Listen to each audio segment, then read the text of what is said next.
Seems like Ziggler just remembered what his Twitter handle is. Welcome to the Daily Neitz, a daily look at classic films, modern cinema, and the world of professional wrestling, and Smackdown Live, another iteration of that. Felt better than last week. It also wasn't immediately following an amazing Monday Night Raw again, so it felt a little bit better than normal for SmackDown. There's still some issues I have. Daniel Bryan was really mumbly-mouthed today. He called Apollo Creed. Dolph was the same, Dean was the same. He was kind of like stumbling through some promos, and he had a lot of promos tonight. The production doesn't seem different than what it used to seem like, except for that new, Talking Smack set that they kept cutting to, which I'm not watching right now, because forget that. And that was a little weird when Renee and Dean were having their segment there. It was weird that Dean wanted to stand up and Ray just kind of sat there, and you could hear the arena echo of everything they were saying as well. It's a little weird, but the technical stuff aside, this show started off with one of the better promo segments I've seen in a while. Ziggler and Dean talking about what they went through to get there, and Dolph just pointed out yeah, you started from the top and now you're here. You came in with the Shield and you're thrown into the main event. I came in as a male cheerleader. I'm upset he didn't bring up having crap dumped, literal crap dumped on him when that happened, but he brought up the Spirit Squad and was I clawed my way to where I am now, and I am this good. And then Dean's just no, you're not. And I was oh, that's really, really good. Great way to start the show. Great way to get me invested in this. It's a different character from Dolph than we've had the past couple months, so it's a nice change for him. He's a little more raw. He's a little more, and I don't mean more red brand. I mean he's more, bare bones, more raw is what I want to say. That got me invested in this match, and now I want to see this match at SummerSlam more than I did 3 hours ago.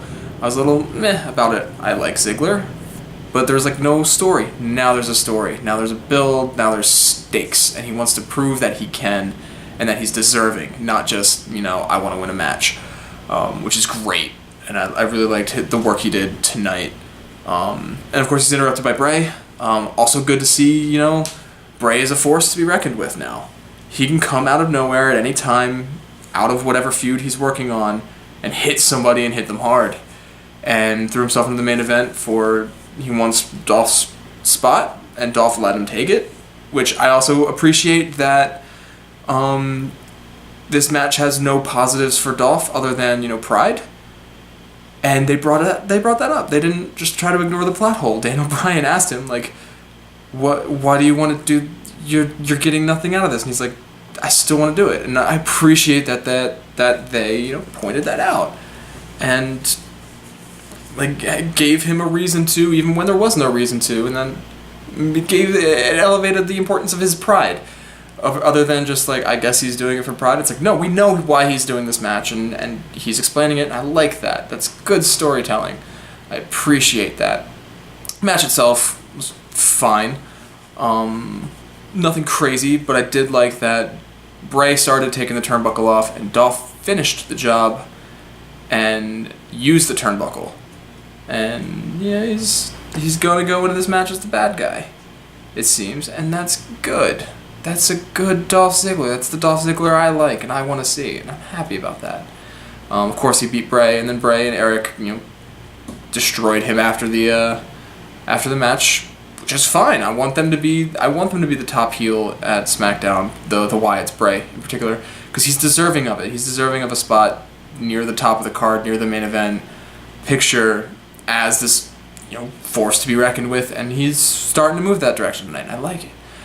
Speaking of top of the card, Eva Marie did a thing tonight, and when she came out against Becky Lynch, Cody was in the room still. She hadn't left yet, and was saying oh, great, Eva, I hate her, she shouldn't be here, she can't wrestle. And we were saying oh, she's got this new intro now, and they're gonna push her, and she's gonna beat Becky tonight, and it's why is she getting any sort of play? And she pulled a muscle getting into the ring and got escorted out. I like that. I actually like that move.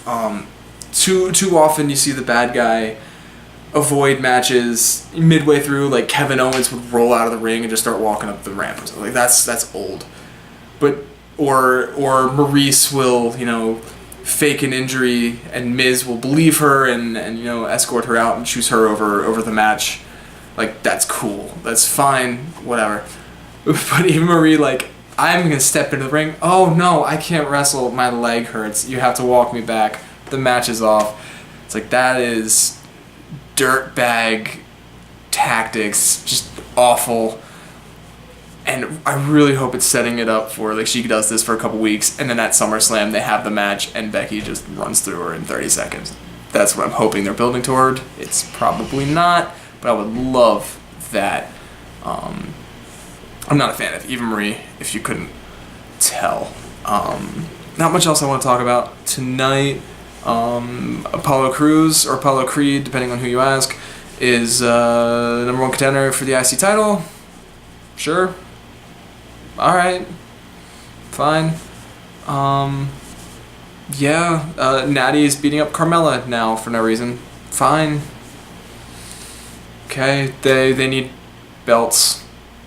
I read today that they're adding the tag team and a women's belt for Smackdown. It makes sense at this point in the game. Add those. Yeah. American Alpha debuted. I love them. They rolled through the Vaudevillains. Their matches that they've had on NXT, I think they've had one, maybe two. I could also be completely lying. They've had better matches on NXT. Because I think I remember one when Alpha was just coming up and Vaudevillains were on their way out of NXT. I think they had one. I could be completely wrong though. But if they did, it was better. Because Vaudevillains were better at NXT. And of course, the thing I was complaining about last night, still don't like it. Brock Lesnar interfered with a Randy Orton match against Tyler Breeze tonight. Not Tyler Breeze, Fandango, one of them. It was a nothing match. But I was kind of mad from the get-go. They set up, like, we got extra security in case Brock shows up tonight. It's like, I was really looking forward to having the stuff on Raw not matter on SmackDown. Like, that not even be mentioned. But it's something they mentioned all night was Randy Orton showed up on Raw. And, did you miss it? You missed Raw last night. Randy Orton showed up and RKO'd Brock Lesnar. You should have watched Raw last night. You shouldn't be... If you want this competition between the two brands, don't advertise the other brand on your brand. Don't advertise that, last night on Raw you should have watched. Or that... I think they were advertising American Alpha last night on Raw for SmackDown. Like, don't keep the competition. I understand you also want to market the other brand and whatever, but don't have the GM of SmackDown be worried about Raw. Don't even have him be mentioning guys on Raw.